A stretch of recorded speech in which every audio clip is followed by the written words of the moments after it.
प्रधानमंत्री बार बार आग्रह करते नजर आए कि अब एटीएम नहीं पेटीएम करो। विजय शेखर शर्मा जो कि पेटीएम के सीईओ हैं, उन्होंने जैसे आपदा में अवसर ढूंढ लिया हो। अब जिसके पास प्रधानमंत्री का साथ हो उसको जवाब देने की आखिर क्या ही जरूरत है। लाखों पेटीएम अकाउंट के केवाईसी ही नहीं किए गए, यानी कि बिना केवाईसी के ही काम चल रहा है। यहाँ आरबीआई ने पेटीएम के पास कोई ऑप्शन नहीं छोड़ा कि किसी भी तरीके से पेटीएम का लाइसेंस वापस मिल सके। और पेटीएम का सर्वर 197 ग्रुप के साथ सारा डेटा शेयर कर रहा है। इतनी सारी वार्निंग के बाद भी पेटीएम पेमेंट बैंक की तरफ से कोई सीरियस एक्शन नहीं लिया गया। इन अकाउंट्स को इलीगल मनी ट्रांसफर के लिए भी तो इस्तेमाल किया जा सकता है। इसमें कोई दो राय नहीं है कि इन अकाउंट्स का मिसयूज किया जा सकता है। साहब हमारे दोस्त हैं तो हमारा कोई क्या ही बिगाड़ लेगा। विजय शेखर शर्मा को ये आश्वासन होगा कि वो किसी भी तरह की धांधली कर सकते हैं। वैसे भी मोदी सरकार कॉर्पोरेट्स की सरकार है। कैसे जियो को प्रमोट करने के लिए बीएसएनएल को खत्म कर दिया गया। जो कॉर्पोरेट पीएम मोदी के गले में बाहें डालकर फोटो खिंचवा लेते हैं। अब पेटीएम पेमेंट बैंक को बचाने का बस एक ही तरीका है, जियो फाइनेंस सर्विसेज और एचडीएफसी बैंक मिलकर पेटीएम वॉलेट बिजनेस को एक्वायर कर सकते हैं। जब बार बार पेटीएम पेमेंट बैंक की तरफ से गाइडलाइंस को तोड़ा जा रहा था तो आखिर आरबीआई इतने समय से चुप क्यों था? क्या साहिब की दोस्ती के कारण अब तक इसको टाला जा रहा था? जो भी मोदी जी के करीब है उसके 100 खून माफ हैं।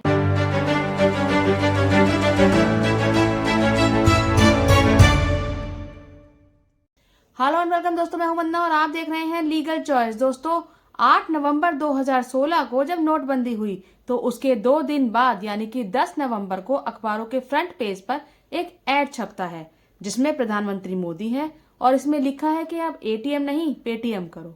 इसके बाद प्रधानमंत्री बार बार आग्रह करते नजर आए कि अब एटीएम नहीं पेटीएम करो।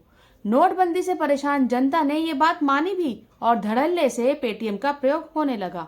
और जब 2020 में कोरोना आया तो पेटीएम के तो जैसे अच्छे दिन ही आ गए। विजय शेखर शर्मा जो कि पेटीएम के सीईओ हैं, उन्होंने जैसे आपदा में अवसर ढूंढ लिया हो।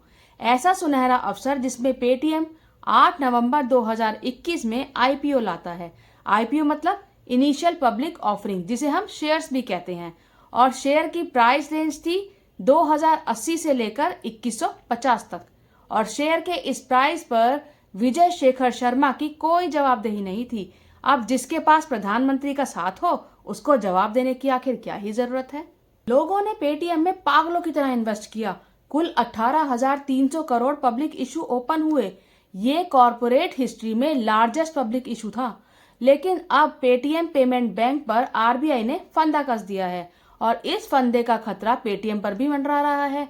आप इसमें कंफ्यूज ना हो जाएं, इसलिए आपको बता दूं कि पेटीएम और पेटीएम पेमेंट बैंक दोनों अलग है।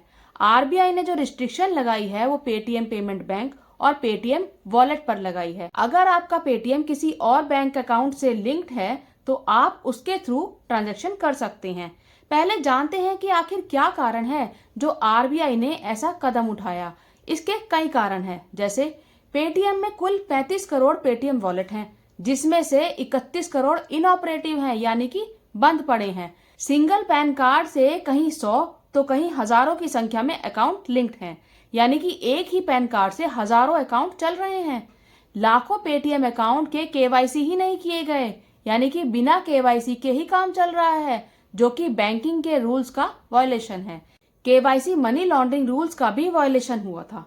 कंप्लायंस रिपोर्ट में जहां पेटीएम को अपनी गलती माननी चाहिए थी वहां झूठ लिखा गया और कहा गया कि जी हम तो सारे रूल्स फॉलो कर रहे हैं।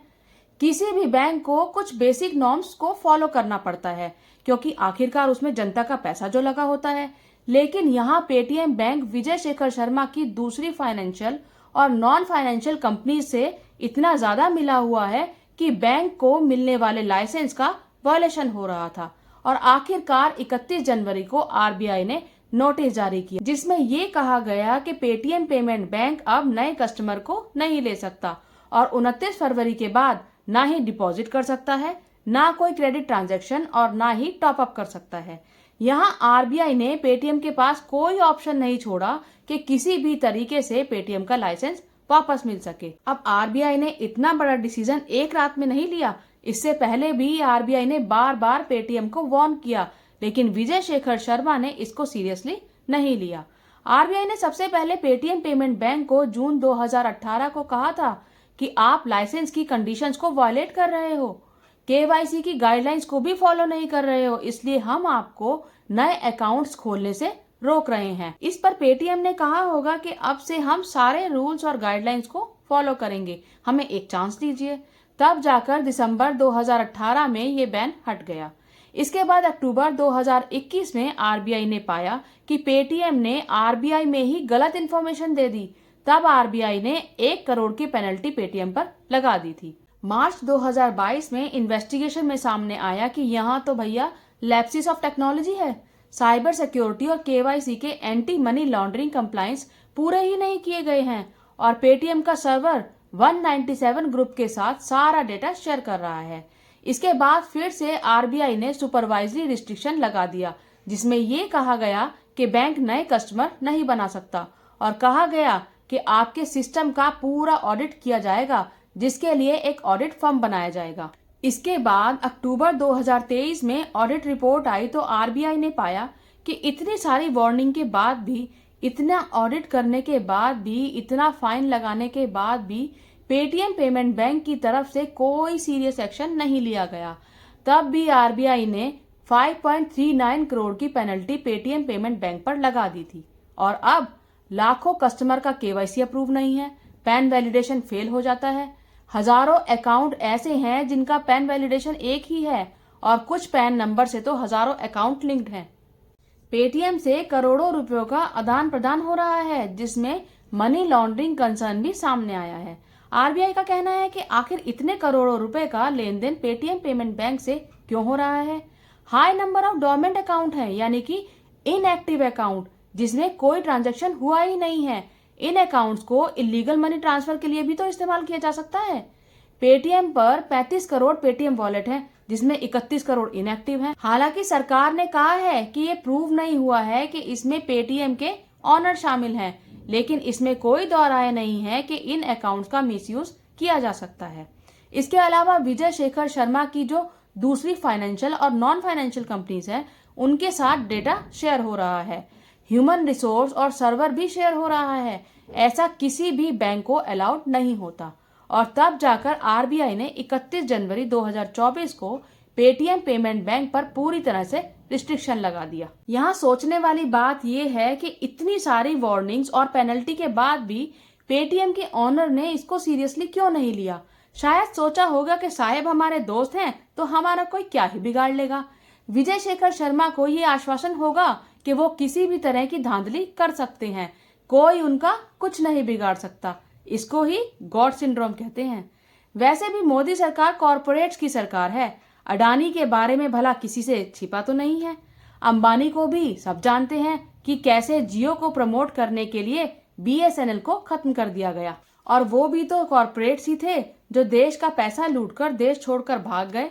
और अब ये विजय शेखर शर्मा सामने आए हैं, जो कॉरपोरेट पीएम मोदी के गले में बाहें डालकर फोटो खिंचवा लेते हैं।